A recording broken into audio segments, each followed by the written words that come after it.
Here the first question is to explain the role of dilute sodium cyanide in the extraction of gold.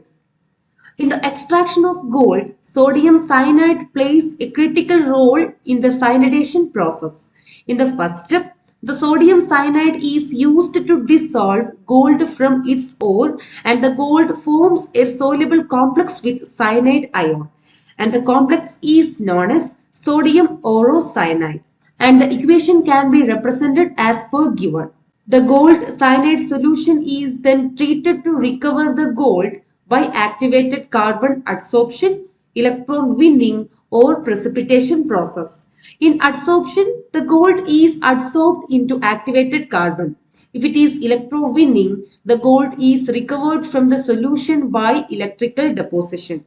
If we are doing the precipitation method, the gold is precipitated from the solution using zinc or other reagent, because zinc is more reactive than gold and they can displace gold from this complex to produce the gold metal as precipitate. The second one is the role of carbon monoxide in extraction of iron. In the extraction of iron from its ore, carbon monoxide plays a crucial role in blast furnace process.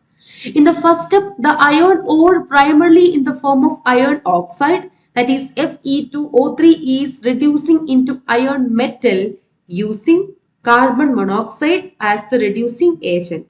Here, the carbon monoxide is produced from the partial combustion of carbon or coke, and here the equations can be represented. The carbon monoxide reduces iron oxide to iron metal, which can be extracted from the blast furnace. Now let's come to the ore question. The question is, how is leaching carried out in the case of low-grade copper ores, and we need to name the method used for refining of copper metal.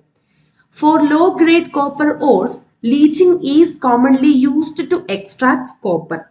In this process, the ore is treated with sulfuric acid to dissolve the copper metal. Low-grade ore is piled in heaps and sulfuric acid is sprayed over the heap. The copper is leached out and collected in the solution. The copper solution is then treated with an organic solvent to selectively extract the metal. The refined copper is then purified by electrolytic refining, and this process involves the impure copper is dissolving into solution and pure copper is coming to the cathode. This method ensures that the copper obtained is of high purity. For explaining the leaching method, you will get 1 mark, and for the name of the process, you will get the other 1 mark.